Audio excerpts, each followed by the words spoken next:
Today we talk about issues concerning the doctrine of omniscience, the idea that God knows everything.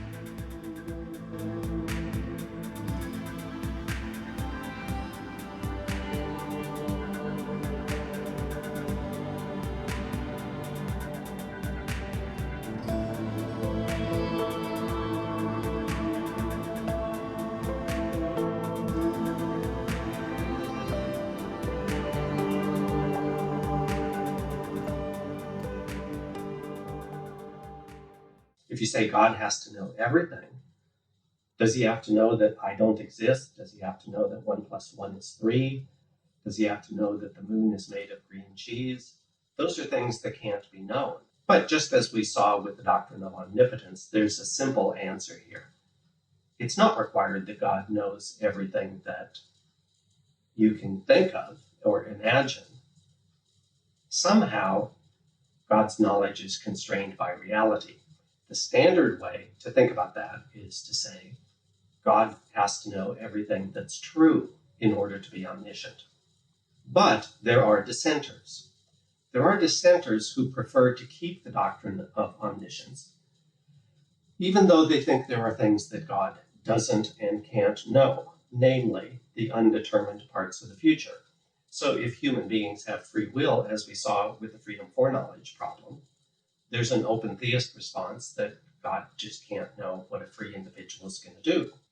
At this point, there's a fork in the road between saying, so that means God isn't and couldn't be omniscient. Omniscience simply isn't possible except in rare cases where determinism governs the entire course of the world. We're not in such a world if you're a libertarian about free will. And also, if you pay attention to recent physics, it looks like probabilities are irreducible even at the most fundamental level in physics. So the world looks to be an indeterministic world, and so omniscience on this approach to the issue wouldn't be possible in a world like ours. Maybe it's possible in a deterministic world, but not in this one. An alternative to this is to try to resurrect the doctrine of omniscience by giving a different characterization of it. If you think about the word omni and scientia, the two parts of omniscience, it looks like we're talking about all knowledge. So maybe what you should say is, to be omniscient, you have to have all knowledge. You have to have knowledge of everything that can be known. People who defend this view, people like Swinburne, Van Inwagen, and others, sometimes rely on an analogy argument. The analogy argument appeals to what we said about the doctrine of omnipotence. So Aquinas says you don't have to be able to do anything, just anything, to be omnipotent. You just have to be able to do what can be done. Similarly with the doctrine of omniscience. In order to be omniscient, you don't have to know everything. You just have to know what can be known. We have then two different approaches to the nature of omniscience. Let's take a look at some of the issues that limited accounts of omniscience face. First, remember that an argument, maybe the primary argument for a limited account, is the analogy argument. The analogy argument says we should put a restriction on omniscience in the same way that we did on omnipotence. With omnipotence, you don't have to be able to do just anything possible. So a defender of a limited account will say, to be omniscient, you don't have to know everything, just know everything that can be known. Here's a weakness of that argument. It's actually a reason for thinking a proper analogy favors the traditional account. The notion of omniscience is about what you actually know, not about the power or capacity or ability of an individual to know. It has to actually be a realized power or ability or capacity if you're going to be a candidate for omniscience. So omniscience is a non-modal notion in a way that omnipotence is not. Omnipotence is not about what you actually do, but about what you're capable of doing. So when we get a restriction on a careless account of omnipotence, we should expect the restriction to be modal. And when we get a restriction on a careless account of omniscience, we should also expect that restriction to be non-modal. How do we do that? Well, the traditionalist says, in order to be omniscient, you don't have to know everything. You just have to know everything true. That's a non-modal restriction. It pays attention to actuality, to reality as it is, not some potentiality or power or capacity. The limited account of omniscience says you don't have to be able to know everything, just everything that can be known. That's a modal restriction. So in this sense, the traditionalist has a better story as to where the proper analogy lies. Because omnipotence is a modal notion, we should get a restriction that's modal, being able to do what's possible to do. Since omniscience is not a modal notion in that sense, we should expect a non-modal restriction. That's what we get. You don't have to be able to know what's false, just what's true. So the traditionalist has a way of resisting the analogy argument and actually exploiting it in favor of a traditional understanding over a limited account of omniscience. Here's another pair of arguments. The pair of arguments have to do with the two polar opposites you get in epistemology between common sense epistemologists on the one hand, who defend the idea that pretty much you know what we all think we know, and the radical skeptic who says you never know anything at all. Here's one kind of possibility that we are perhaps not able to rule out. It's the possibility of global skepticism. The global skeptic claims knowledge is simply impossible. Nobody ever knows anything. Nobody's capable of knowing anything. Knowledge is too high a standard for anyone to achieve about anything. Suppose the skeptic is right. Then it turns out each of us is omniscient. Why? Because we know everything that can be known. In fact, a table, a chair, a lamp, a picture on the wall, those sorts of things also know everything that can be known. So if you're pushed toward more skeptical accounts of knowledge, limited accounts of omniscience have this dangerous endpoint that's lurking there in front of them. Namely, the more skeptical you are, the more inclined you are to the absurd conclusion that rocks, trees, and people with no knowledge at all turn out to be omniscient. That's a danger that has to be avoided in some way or another. So suppose you go to the other end of the spectrum and you embrace the more commonsensical idea that, yes, we know what day of the week it is, we know where we live, we know we're part of the United States, we know when the United States began, at least some of us know when the United States began.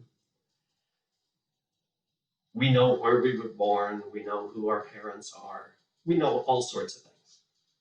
So suppose you think like that. Now here's a question. Are some of the things that we know on this common sense perspective things about the future? If you're inclined to be skeptical, you might balk at this, but I don't think you should. Start with this. Are you going to die? The answer is yes. And I think you know that that's the right answer. You don't give qualified hedging answers to the question, are you going to die? You don't say, well, I guess probably it is likelier than not that I end up dead at some point. Nobody thinks that way. Maybe some people do think that way, but that's nuts. You do know that you're going to die. If there are any certainties in life, I've heard they're death and taxes. So you're going to die, and you know that to be true. This is not the only part of the future that you know, however. We make predictions about all sorts of things about the future, and some of them are really good ones. Now, the ones that we place bets on, or some people place bets on, I don't actually bet on anything. I find it boring. But some people bet on the World Series, or the Super Bowl, or the World Cup, things like that, or who's going to win the next presidential election. There are odds that are available, and you can put your money down and win or lose, whatever. you're making a prediction, but you would never claim to know that that prediction is correct. You're hoping it's correct, but this isn't stuff that you know about. But there are things about the future that you do know. It turns out that there are very few things about the future that you know. But here's something that I think is obvious. I'm about to finish this sentence. When I was in the middle of that sentence, I knew that I was going to finish the sentence. It was only a few seconds away. If you're unduly skeptical, you will think of all the possibilities of my immediate death so that I got stuck in the middle of the sentence, or disease and impairment, or intervention by unknown forces to prevent me. Of course, there's all sorts of ways in which I might not have finished the sentence. But if you're a fallibilist, you're comfortable with the idea that there are things that you know that you don't know infallibly. You're capable of mistakes about them, but that doesn't mean they don't count as knowledge. That's what common sense epistemologists embrace. They embrace the idea that knowledge is not rare, it's relatively widespread, but it's fallible knowledge that's relatively widespread, not infallible knowledge. In fact, most common sense epistemologists don't think there's hardly anything that we're infallible about. So common sense epistemologists say, you know all sorts of things. Quit worrying so much about the remote possibilities in which you're mistaken. If you are in fact mistaken, of course you don't know, but you're not mistaken just because there's a possibility of being mistaken. And in those cases, you know. So suppose you endorse this position. You're not a global skeptic. You are an embracer of common sense, fallibilist epistemology, and you grant that we know some stuff about the future. Notice that some of the stuff we know about the future is stuff about what free individuals with choices, will do. My daughter's response to the Bluebell ice cream is something over which she has choices. She can make decisions. She can turn her back on the ice cream. She didn't. I predicted she wouldn't, and she didn't. I knew she wouldn't. Suppose you agree with that. The problem for defenders of limited accounts of omniscience is that they're motivated by the open theist response to the freedom for knowledge problem. God can't know what a free individual will do. Why can't God know if we can know? The answer is God's knowledge has to be infallible. God won't take any chances at all, so he'll go without belief forever, then risk making a mistake. So he just won't have a belief about the future. It's not knowable to God because God's knowledge has to be infallible. This puts you in an awkward position if you're a defender of a limited account of omniscience, however.